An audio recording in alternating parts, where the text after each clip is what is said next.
It's Portal Combat. Gard just picked up a big win, and we're going to talk about it all on Locked On Badgers. Where does Lucas Rohde fit into this roster? Let's go.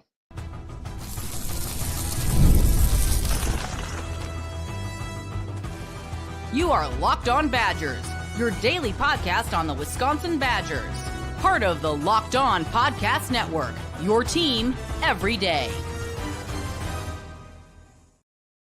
What is going on, Badger fans? Welcome to Locked On Badgers, your team every single day, part of the Locked On Podcast Network. Appreciate everybody for tuning in, making this your first listen every single day. Today's episode brought to you by FanDuel. Right now, new customers get $200 in bonus bets if your first $5 bet wins over at FanDuel. We were talking big news here. Andrew Rohde jumps in the portal, commits to the University of Wisconsin, where he fits offensively and defensively in this roster. And is there any reason to worry about John Blackwell testing the NBA waters? All that and more. But first, let's welcome our guy, Gard Fickle, back on the show. Football analytics, basketball analytics. He's there to help break down the numbers of this move. And let's just start here. We've been hearing smoke on this for a little while. Andrew Rohde in the portal, connected to Wisconsin. Not the first time he's been connected to Wisconsin, a Wisconsin native. Last 2 years out of Virginia, 6'6". He's listed as a guard. I kind of think he's a guard-forward combo. What are your initial thoughts on Rohde coming over to the Badgers? Yeah, initial thoughts were we finally got our guy. I know when he first entered into the portal, wasn't last year, but the year before, he was definitely somebody on my radar. A lot of length, a lot of size at the position, right? He's kind of a bit of a combo, if you will. But didn't shoot it that great coming out of St. Thomas. That was probably one of the biggest question marks you would have had on him 2 years ago. But the progression that he's had at Virginia gets me very excited for this pick, and just kind of being in that Tony Bennett system for 1 year at least. He's well coached. And that seems to be maybe a theme of Gard and who he's trying to target in the portal. So really like the fit, really like what he can give us. Let's start offensively. So I always want to start with the fit because we had a comment down here, and I think it's a really interesting one. Skyler says, I like Rohde as a point guard. Rohde as a point guard. If he plays wing, I don't see how he fits. To me, this feels like the Klesmit replacement a little bit in the lineup, but I almost feel like you're still looking for a true point guard, and Rohde can be more of a combo guard that can help initiate offense for sure, but almost more of a wing guy. I'm curious what are your thoughts on where he fits in this lineup, in this rotation potentially.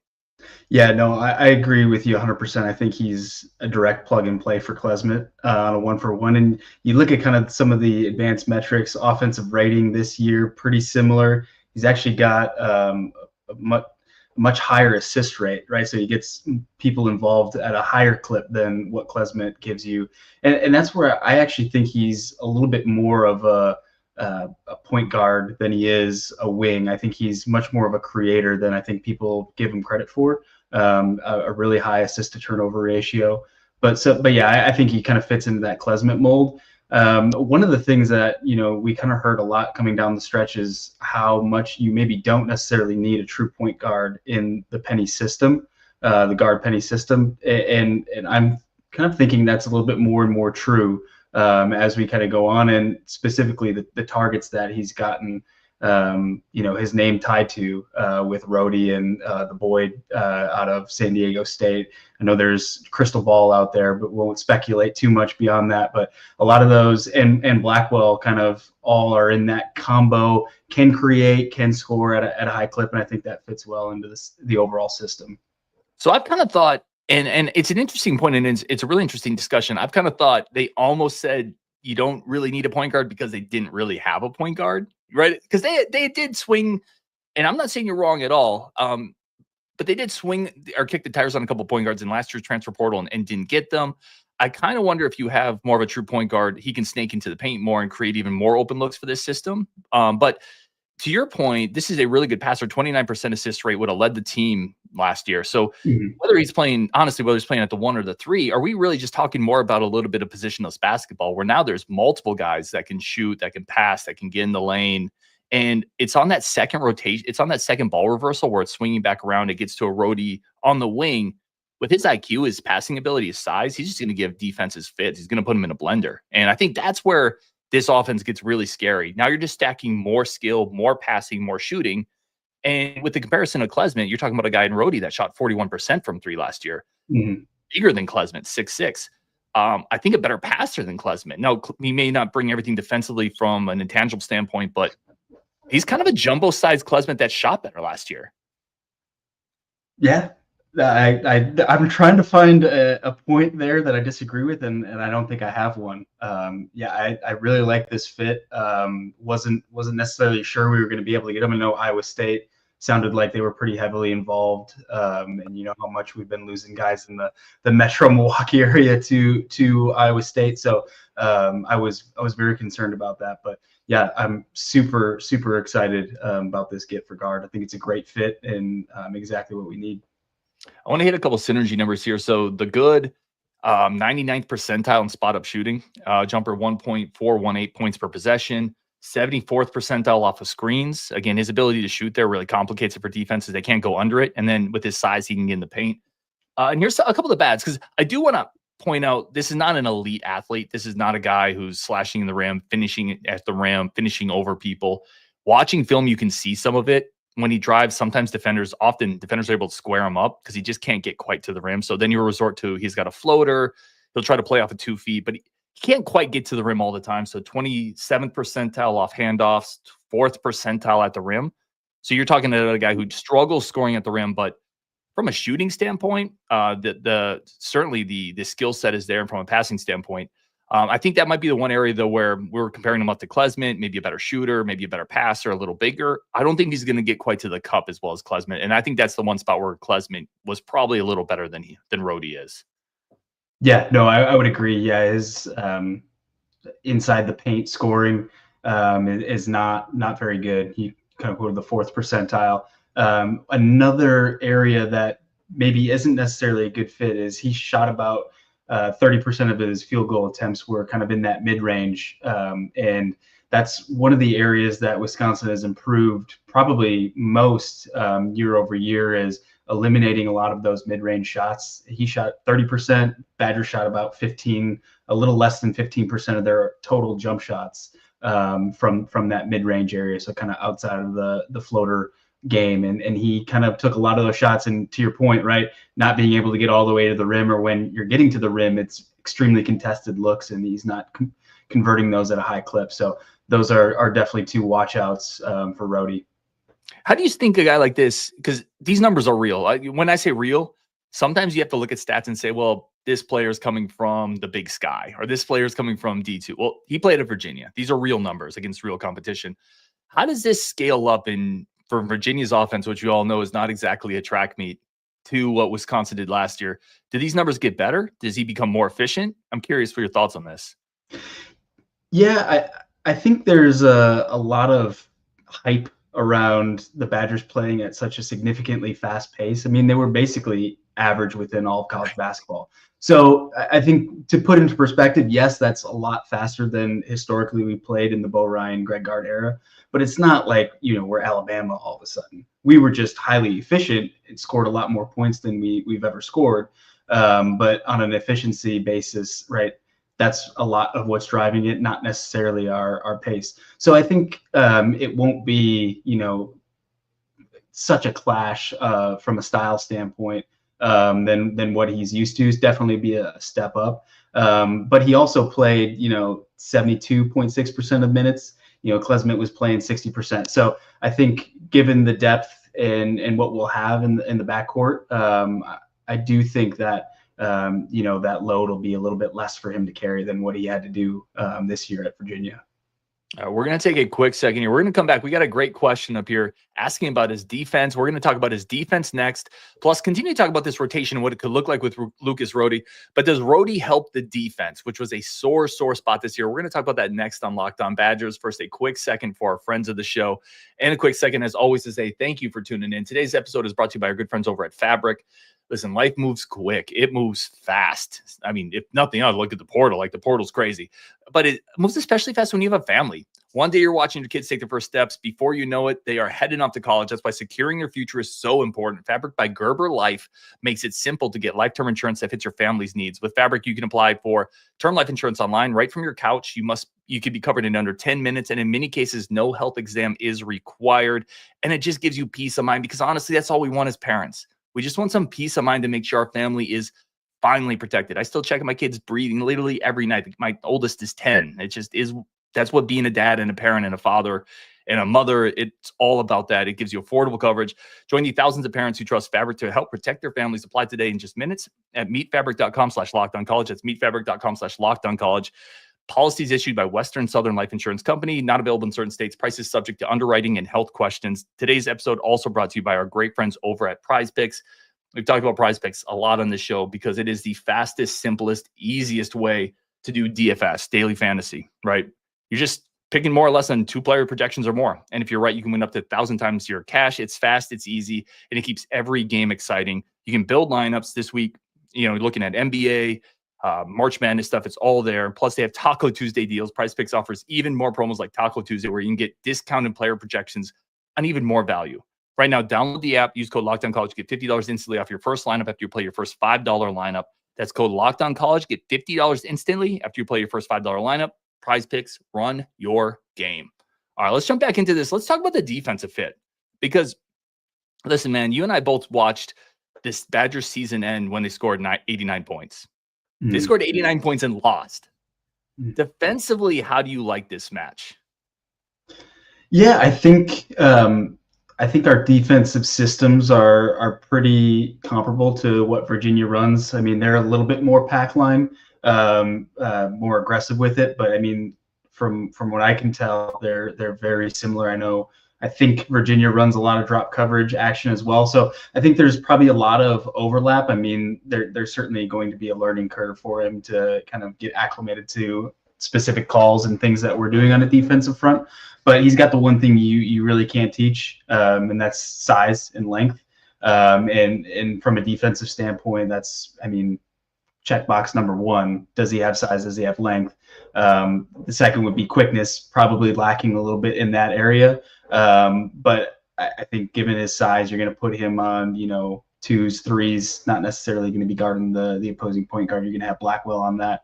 And then you look at the numbers. I mean, his steal percentage, 2.5%. I mean, you look at Klesmit, he was at 1.7 for most of his career at Wisconsin. He was at 2.5 his first year.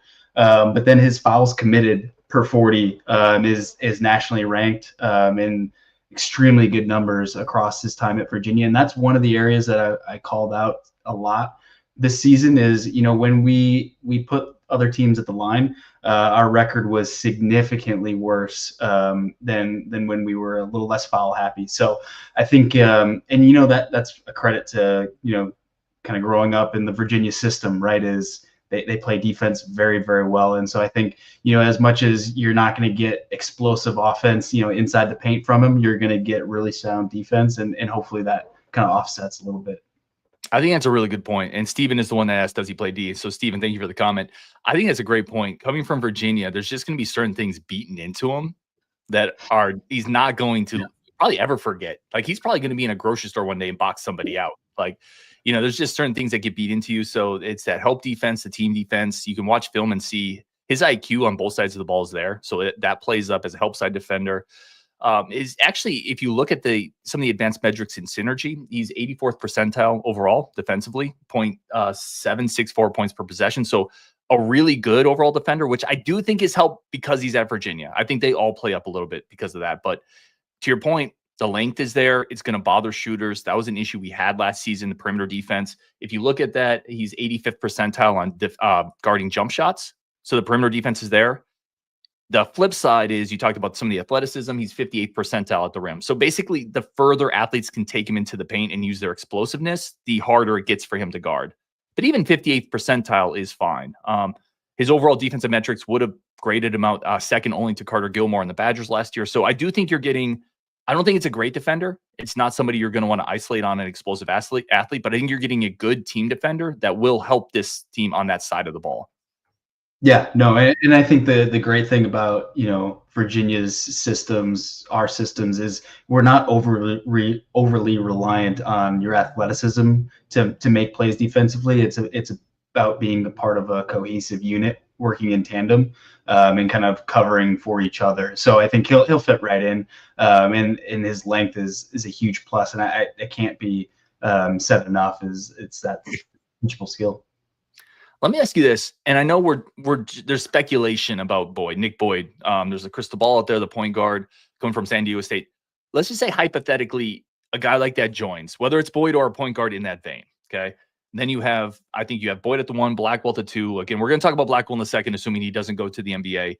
Then you would have Rohde at the 3, Winter at the 4, and then something at the 5 is kind of your 4 that we know. Does that worry you from a rebounding standpoint? Because here's my big concern.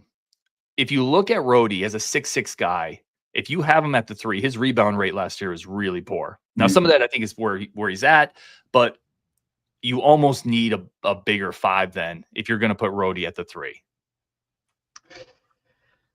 Yeah, that's a good point. I think there's a lot still that has to play out with Winter and what he can do with his body.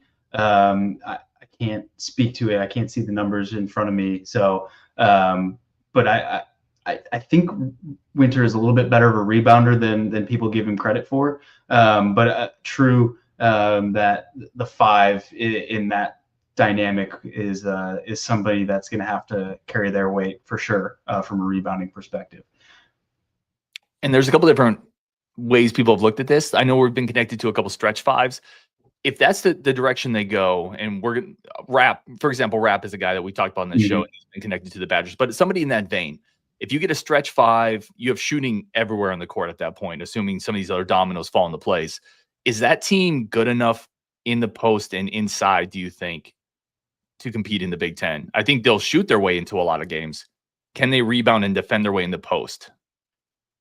Yeah, I think rebounding would definitely be a big question mark. But, the way Winter fights at his size, had a 17-game boards. I think I put a lot of faith and trust in Winter to take that next step from a physicality standpoint to carry the load.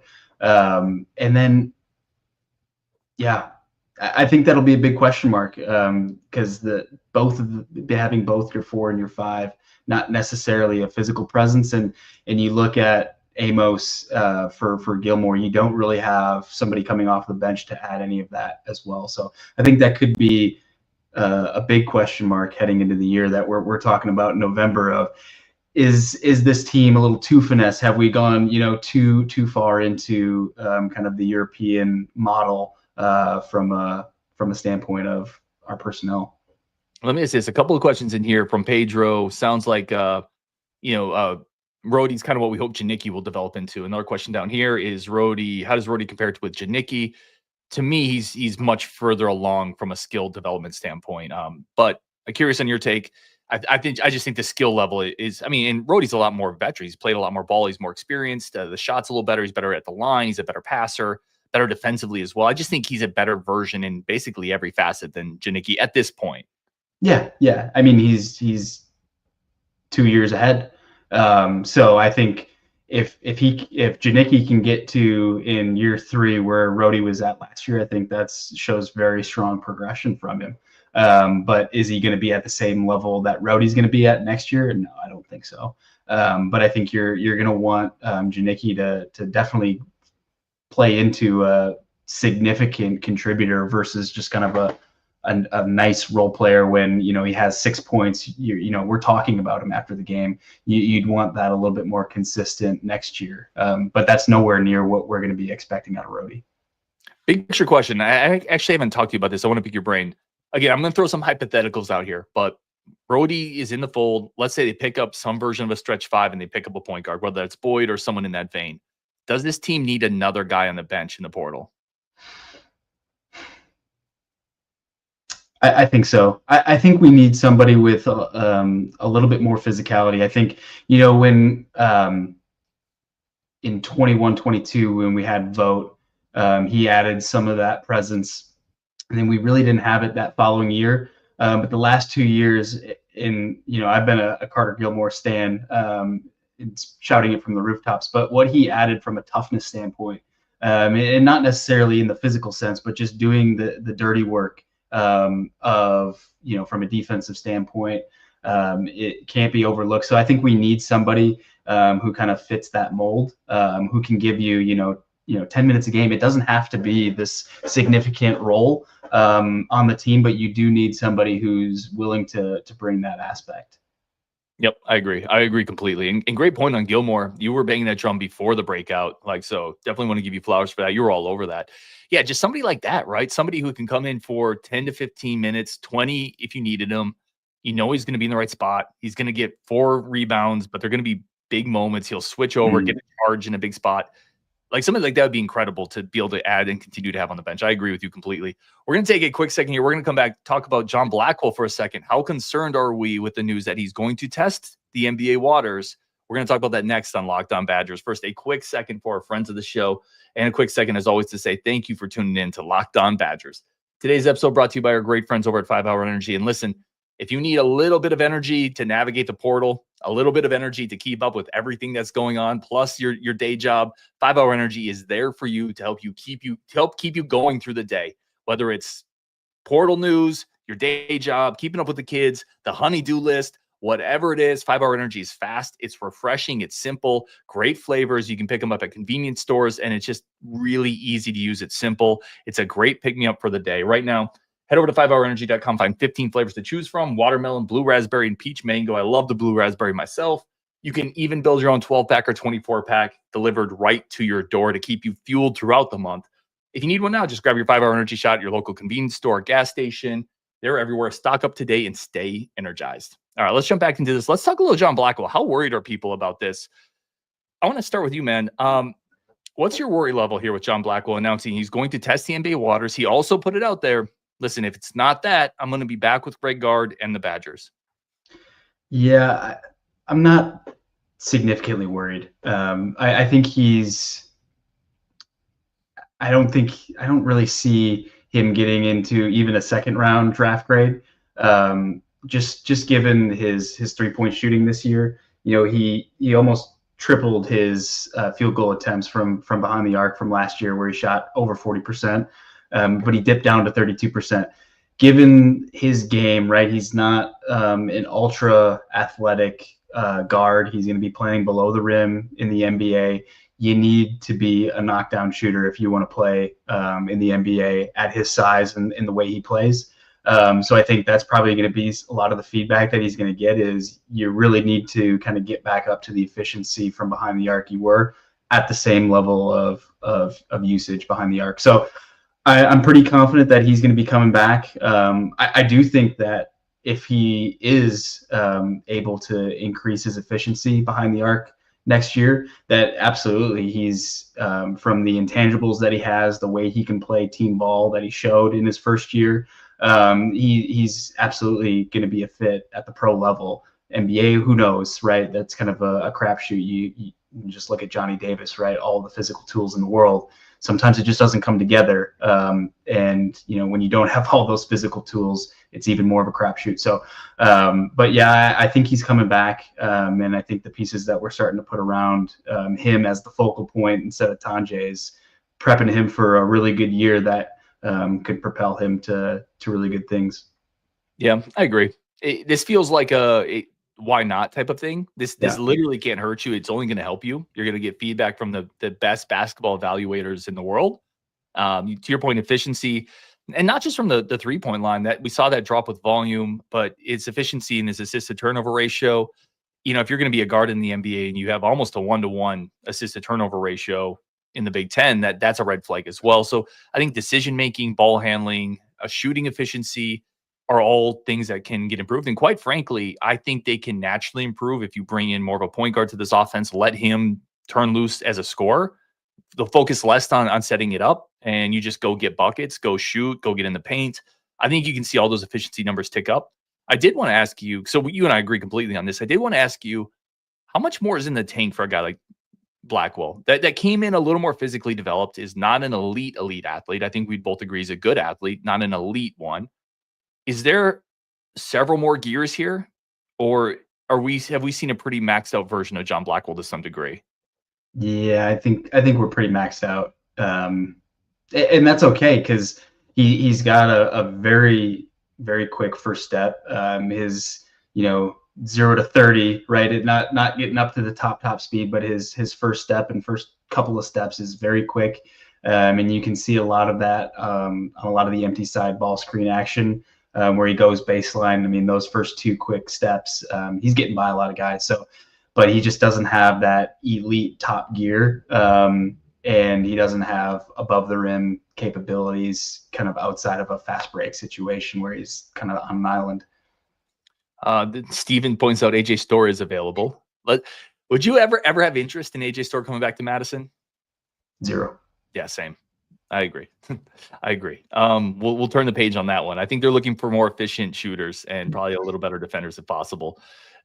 I think this is an interesting question too, man. So we talked, and I agree with you. I think Blackwell, with more reps, you can always get more efficient, a little cleaner. You can add tools to your tool bag. So Blackwell can be a little better as a scorer. He can get a little better with his offhands. I think all those things can happen. But I think Winter is the guy. When you look at the 2 foundational pieces coming back, I thought you made a really good point about the fight that he has. Even as a freshman, I thought he would just battle down there, and he was just overwhelmed by size. He's the guy to me that could take a massive jump this year. And I'm curious what you think his ceiling actually is. Yeah, I mean, this is going to be a hot take, but I think he can get to the type of productivity of maybe not senior year Frank, but junior year Frank. And I think if you read through the tea leaves of what Gard is saying, I mean, he said a lot of this stuff about Crowell too, which, I mean, we can probably have a whole entire show around how he's the most disrespected Badger big probably, in the last 30 years.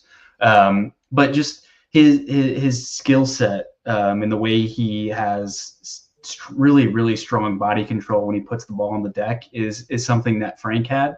And when I think about, this target, the rap guy from Portland, and him, the amount of space that'll be created throughout the court if both of those guys get in, I think it'll allow Winter to operate a little bit more freely and put the ball on the deck a little bit more. And I think that's the area of his game that he's not quite physically there yet. Seems like he'll need another year to develop, which Frank had. That he wasn't thrown into the fire his first 2 years. He was able to really settle in and grow before he took on a higher usage role. So I do think that the ceiling for him is very, very high. And if he has a year like Frank had his junior year, he's gone. Yeah, I agree with you. There's a lot of agreeing in this show, but I love it. I made a post the other day or in one of the forums, and I said, Blackwell's going to test this, but Winter's the guy. If he has a good year next year, he could be a lottery pick. Like bigs that can move and shoot, he could be a late lottery pick, and that wouldn't stun me. He's the guy that if he takes a jump, he's gone next year. I agree, because the NBA is dying for mobile 7-footers that can shoot the ball. Yeah, I mean, it's him. And his efficiency numbers this year were off the charts. I mean, he's 98th percentile in synergy and points per possession. Now we just got to see with volume, another 10 minutes a game, what does that look like, right? So I think he'll get a little stronger. He added 10 to 15 pounds last year. Do you think that's a thing for him? Does he need to add another 10 or 15 pounds, or do you start to run the risk of like, I don't want you to be a 5. I think you're a stretch 4. No, I think, I don't know if it's 10 to 15. I think it's another 5 to 10. He's still on his second dribble. He's getting bumped off his line. And you really need to be absorbing that contact and still going where you need to on that second dribble. And that's why he hasn't shown those Frank-like tendencies at scale, at volume, like you're saying. Yep. Steve's thinking Blackwell's not quite ready for the NBA. Again, I think I would agree from an efficiency standpoint. And you can be a great, great college player and not quite be ready for the NBA. That's not a knock by any stretch. We're going to wrap it up there. I do want to, as always, man, where can people find the work you do? I usually mean to put that out there sooner, but like you are really sharp, unique takes on the Badgers. Where can people find out what you put out there? Yeah, no, right now I'm just kind of posting all my stuff on Twitter, and I'm live tweeting during the games. So giving out all the stats and those things beforehand, and kind of my previews for basketball. Always kind of putting out a score prediction with my model. So if you follow me at Gard on X, that's where all my stuff is right now. And I forgot to do this to lead up the show, but fire the recruiting cannons. we got a guy. Another one is headed to Madison on Wisconsin. All right, we're going to wrap it up there. Appreciate everybody for tuning in. Appreciate Gardner Fickle for jumping on and bringing his insight to the show as always. On Wisconsin, we will definitely talk later a bunch more on this pickup and everything else that's happening in the portal. I think we're going to have more news coming up here. We will definitely talk later. Thank you so much, and peace out.